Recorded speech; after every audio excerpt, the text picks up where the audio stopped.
बढ़ती हुई नहीं दिख रही है, बहुत अच्छी बात है, कम से कम माइनस में तो नहीं जा रही है।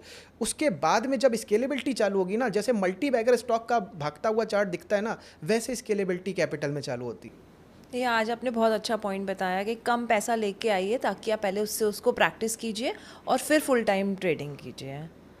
कोई ऐसा तरीका जो बहुत आसान हो, लोग आराम से सीख जाएं, और बस ये समझिए कि आज आपका वो देख लिया और कल से ही ट्रेडिंग करनी है, तो उसके लिए कुछ ऐसा तरीका बताइए जो अभी कहीं ना बताया हो आपने।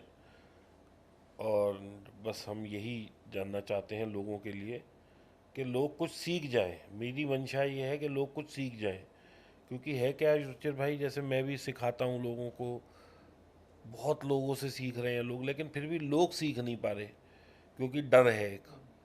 तो कुछ ऐसा बता दीजिए जो कॉन्फिडेंस लेवल बढ़ जाए और पैसा भी बनने लगे और डर भी ख़त्म हो जाए, और हमारे आपके यहाँ बैठने का जो वास्तविक कारण है कि किसी को सिखा पाएँ, वो भी पूरा हो जाए। अब मैं बताता हूँ, देखिए ये जो बात बोली है आपने, कल से हो जाए, कल से तो जो हो जाएगा वो समझिए आप, जो मैंने एक निफ्टी वाला तरीका बताया वो मिनट्स में बताया, वो डे पे कर लो। डे में आपको दिखेगा 20 से 20 दिन के बीच में आपको एक बॉटम से बॉटम दिखेगा, 20 से 25 दिन हो सकता है वो। इस तरीके से आप बड़े बड़े मूव्स को ट्रेड कर सकते हो बिना किसी साइकिल के। मतलब जैसे मैंने निफ्टी में बताया, सेम चीज़ किसी भी स्टॉक में देख सकते हो। हर एक स्टॉक का टेम्परामेंट अलग है, उस टेम्परामेंट को अगर आपने पकड़ लिया तो उस बेसिस पे आप काम कर सकते हो। एक एग्जांपल बता रहा हूँ, जैसे अभी हमने जो लाइव करते हैं उसमें देखा कि मारुति के स्टॉक में यू बॉटम्स बने, रिलायंस के स्टॉक में वी बॉटम्स बने, और उसके बाद में रैली आई है। अब ये बॉटम्स मैंने जो पकड़े, मैंने देखा कि यार ये 20 दिन के हैं तो अच्छे हैं, 20 दिन से ज़्यादा बड़े हैं तो फिर काम नहीं कर रहे। तो ये ऑब्जर्वेशन, अब ये सब ऑब्जर्वेशन आपके एक्सपीरियंस में धीरे धीरे जा रही है, और ये एक दिन में नहीं आ सकती। और जैसे मैंने जो निफ्टी वाला तरीका बताया वो झटके में एक दिन में आप सीख सकते हो। एक एक बार में जाकर के देख लो, मैं उसका लिंक डलवा दूंगा तो उससे सब जान जाएंगे, समझ जाएंगे।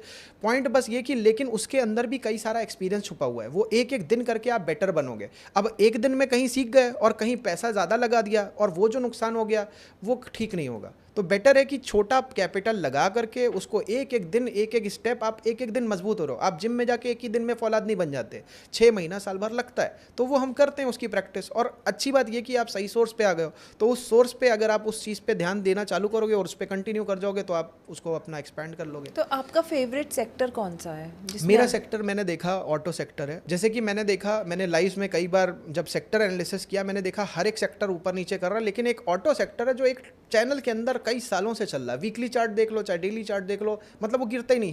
आप देख लो चाहे देख लो चाहे देख लो, कुछ थोड़े से गड़बड़ स्टॉक्स हैं जैसे, अदरवाइज बाकी सब के सब बिल्कुल ऐसे मूव कर रहे हैं उस चैनल के अंदर। तो अगर किसी को नहीं कुछ पता है तो वो बड़े आराम से ऑटो सेक्टर में लगा दे और अच्छा खासा पैसा बना सकता है। वो तो ऋषिर भाई, अगर आप मंथली चार्ट लगा लें निफ्टी का, तो आप देखेंगे पैरेलल चैनल में ही घूम रही है। सिर्फ एक बार वो नीचे आई है candle, that was Covid time, तो उसको हम इग्नोर कर सकते हैं क्योंकि दैट वाज ए पैंडेमिक ये रोज नहीं आ रहा। अदरवाइज आप पिछले 2006-07 से देखिए, निफ्टी हमेशा एक पैरेलल चैनल से कभी बाहर आई नहीं है। बिल्कुल सही कह रहे हैं। अब ये जो जैसे अब पैरेलल चैनल हो गया, ये मंथली कैंडल पे पर्सन, जैसे अभी लोगों की मंशा हमेशा ये रहेगी कि आज सीख करके आज कल लो और ही, कल ही पैसे बस बन वो, जाए। अब वो उस मंथली कैंडल के अंदर वो अपने आप को कहाँ पे देखेंगे, ये बहुत बड़ी प्रॉब्लम है कि उन्हें चाहिए इंस्टेंट ग्रेटिफिकेशन। अब उस इंस्टेंट ग्रेटिफिकेशन का रास्ता यही है कि आप डेली में देखो और कौन सा ऐसा सेक्टर है या कौन सा ऐसा स्टॉक है जो इसके अंदर हो। मैं एक एग्जांपल बता दे रहा हूँ, ऐसे भी स्टॉक्स पकड़े जा सकते हैं। जैसे अगर आपको बताऊँ, एशियन पेंट्स अभी इधर कुछ महीनों से वो करेक्शन में है, साइडवेज करेक्शन में, लेकिन उसने जो जो स्विंग बॉटम बनाए हैं उस स्विंग बॉटम को तोड़ा नहीं है। सेम चीज़ डिक्सन टेक्नोलॉजीज में हुई है, सेम चीज़ मैंने ट्रेंट में देखा। उसका चार्ट मैंने नहीं देखा, लेकिन मैं 3-4 स्टॉकों को ऐसे अभी लाइव जो लगातार कर रहा हूँ उसमें मैंने कहा लोगों से कि यार इस तरीके की स्टॉकों को आप पकड़ो, इसमें तो नुकसान होने के चांसेस बहुत कम है। हायर हाई हायर लो जो पैटर्न है वो आपको देखो कहाँ तक ले जा सकता है।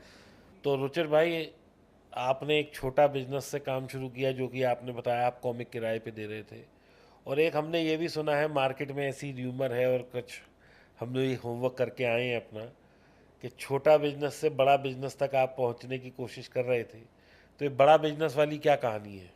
ये बड़ा बिजनेस अगर मैं बोलूँ तो